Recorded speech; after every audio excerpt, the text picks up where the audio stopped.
Welcome to our community. Susie Thomas visiting with you. We are welcoming Dale Click from the Stark County Fair, better known now as the Progressive Chevrolet Stark County Fair. Good morning.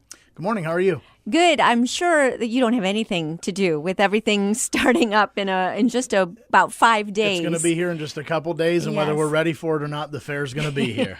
Dale, you've been involved for how long? I have been on the board. This will be my fourth year. It'll be my fourth year. This is my first year as the acting president of the Stark County Fair. And everyone's very excited about this, the fact that you've stepped into this role. We have really made some ground up this year. We've made so many improvements over the course of this year. Probably from my wife would tell you that we made too many improvements because I've been spending too much time on the fair and not enough time at home. But we've totally revamped our website from the ground up. We have sponsors like we've never had in the past. We have new online ticketing, so if you want to buy tickets to come see Charlie Daniels, you can do that right on your phone or on your computer. Print it off. You're not going to have to wait in any kind of line for that. That goes for all of the grandstand entertainment. Wow. So we've the guys from Country Fest, I don't know if you've heard of that, over at Clays Park.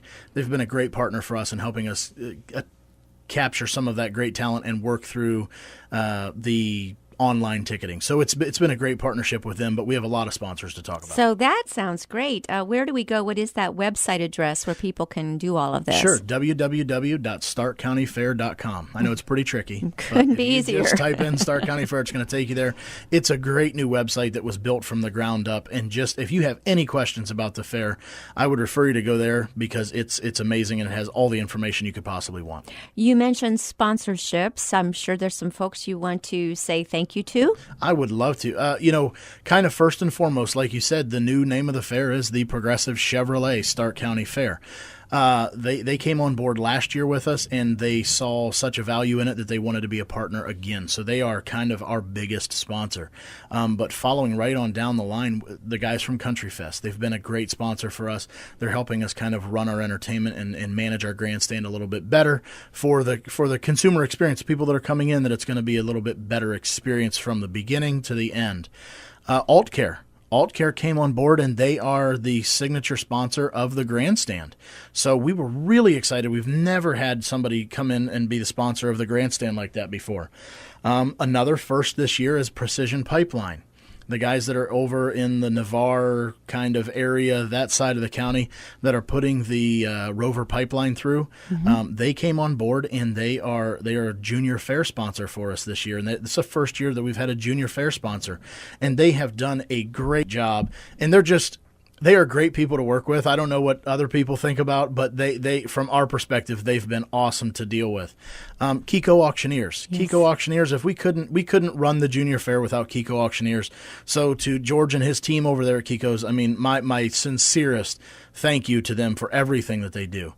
Beaver Excavating. And we've joined a partnership with Beaver Excavating in conjunction with the county commissioners, and we have a lot of money set aside for a big capital campaign at some point. Wow. in conjunction with the commissioners.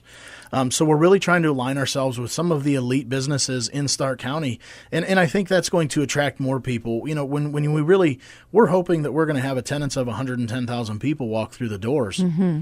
If we can get that many people walk through the door, and we have partnerships with some of these companies like Bell Stores, I forgot to mention them, with some of these bigger companies in Stark County, I think people are going to say, wow, this is something I really want to be involved in. So that's what we're moving towards and hoping that we can capture. It's great to have someone with that kind of vision at the helm. It is very cool. And I will have you know, he rattled off all those sponsors without looking at notes. That was very amazing. I'm sitting I here have talked to all of them, and I want to make sure that all of them know how important they are to us. The Stark County Fair used to be, that signaled the end of summer, the beginning of school. It was kind of always the last thing that you did before school started. We have children going to school like 2 weeks ago. What in the world? When I was involved in the fair as a junior fair participant, school always started the Tuesday after Labor Day. Yes. Now there's some kids that are going to be in school for 2 weeks. I know Lake starts this week. Yes. So there's going to be some kids that are going to be in school for 2 weeks, and then they're going to have to miss a little bit to go to the fair. I think it's just a sign of the times. I don't think it's a big thing or a small thing. I think it's just a thing that we work around.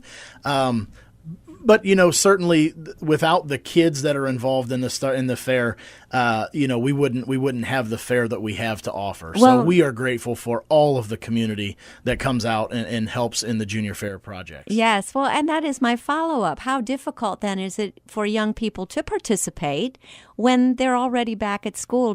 Have you noticed, or are you noticing any kind of a difference in the number of children that are able to participate in the fair? I really haven't seen a drop off. As a matter of fact, I just got a text from our Junior Fair coordinator, and he said this year we're going to be slightly over 1,000 total projects from the Junior Fair side. So we have a very, very strong Junior Fair. Really what you look at, I've talked to several school administrators from different schools, and all of them say it's not hard for us to work around a kid's schedule that goes to the fair because typically they are the kids that have a little bit higher GPA. They're a kid that's involved in many other things. They're a respectful kid. They understand responsibility. And those are the kind of kids that, administrators love to work with, and vice versa. So, luckily we have some very understanding and great schools in Stark County that we work with to make sure that these kids are able to present their project in a great way. So if you want something done, you ask a busy person, and that includes kids. Right. Yeah. Let's talk about the Junior Fair. Are these mostly students that are involved with 4-H? What kind of projects are you seeing? Animal raising and sewing? From the Junior Fair 4-H side, you are talking about... So our Junior Fair coordinator's name is Jerry Reynolds. He does an amazing job with the Junior Fair kids. Those are more of the market projects. Our 4-H director in Stark County is Dave Crawford from the Extension Office. Dave Crawford does an amazing job with all of the 4-H kids. So we're talking from the 4-H side to the Junior Fair side, and not naming one in one of those buckets would be you're talking from an art project drawing a picture that's going to be entered and displayed and judged, to someone bringing a 1,500-pound steer to the fair that they've raised from the time it was a baby, and a 2-year project. So, we kind of have anything in between there. Kids baking pies for the Grange Hall, art exhibits in the art hall, chickens, goats, ducks, turkeys, pigs, sheep, lambs. I'm sure I left some out, but you name it, they all fit in there, and these kids do an amazing job, and they work all year round. I love that you mentioned the pie baking. There's so many things that you're talking about there that in a lot of homes are lost arts. The baking the pie, the canning and pickling, and all those cool things. Do you still get many entries for these kinds of things? I don't have the number right in front of me, but Ann Shank manages our Grange building, and that's where all of kind of the canning, baking. Last year I was there for the auction. Kiko Auctioneers, like I said, auction stuff off for us, and that auction went on for hours. So from cookies to a cherry pie and cakes, anywhere in between. But yes, we do have a lot of people that still do canning, and they bring those and they put them on display, and it's really fun to see. It's beautiful because it is becoming kind of a lost art. But you would be amazed how many young people, and when I say young, maybe in that 30 to 45 range, 50 range, that are starting to kind of pick up that lost art and start doing it. So that's exciting to see, that people are it's not totally forgotten. I always threaten to enter a pie because I kind of consider myself a pretty good pie baker. But a better question, how do you get to be a judge for picking the best pie? Well, so Ann Shank and Tim Ross, who handles our art hall, those are the two that really have to come up with judges to find those types of things. A lot of times we rely on the state fair. They have a list of people that I don't know what the I guess I'm out of my fish out of water here. I don't really know the qualifications, but the state fair has a list that they rely a lot on. A lot of it is just with personal contacts.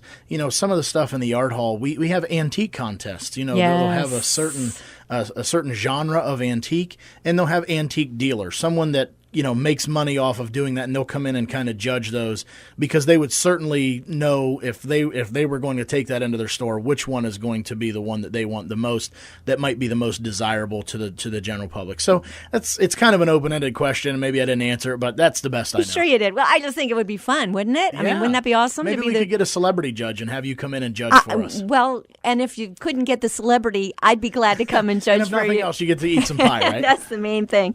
That would be a blast. I'm serious. So what you're talking about is so multifaceted, I cannot begin to get my head wrapped around it. How do you go about, and I'm sure it takes all year, to pull all this together, because we've not even stepped outside the Grange yet. Yeah.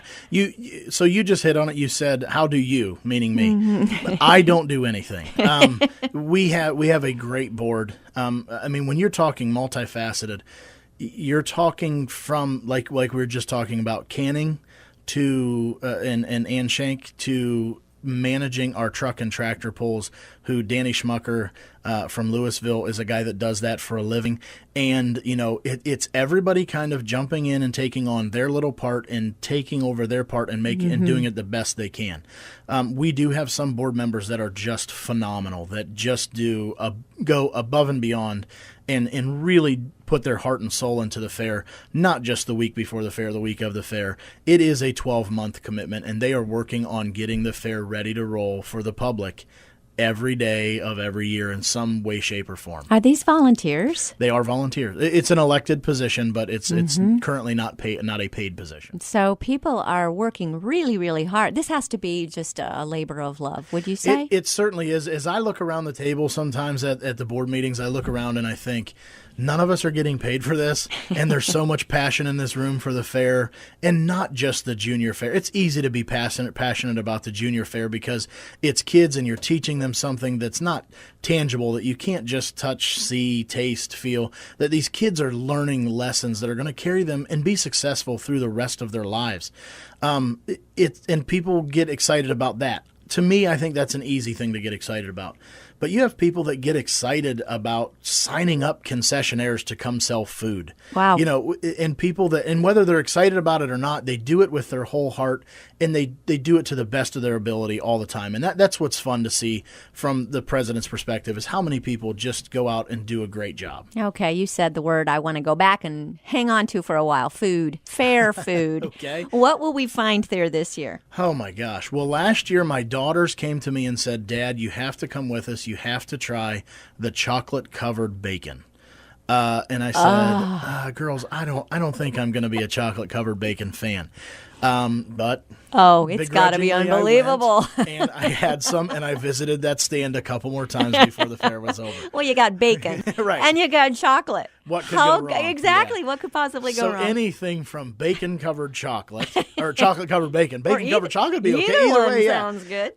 So anything from that to, the fair favorites, sausage sandwiches, snow cones, cotton candy, elephant ears, apple fritters, you name it, it's going to be there. Hamburgers, hot dogs, taco trucks, barbecue, French fries, whatever you're going to want, we're going to have something that I promised will quench your thirst, so to speak, for whatever you came there hungry for. Anything unusual that you wouldn't expect to find at a county fair in the food range? Because sometimes I've seen neat Chinese food or something like that. I think, I wouldn't have expected to see that. Stuff like that. I know this year we're going to have one concessionaire that's going to be doing fish tacos.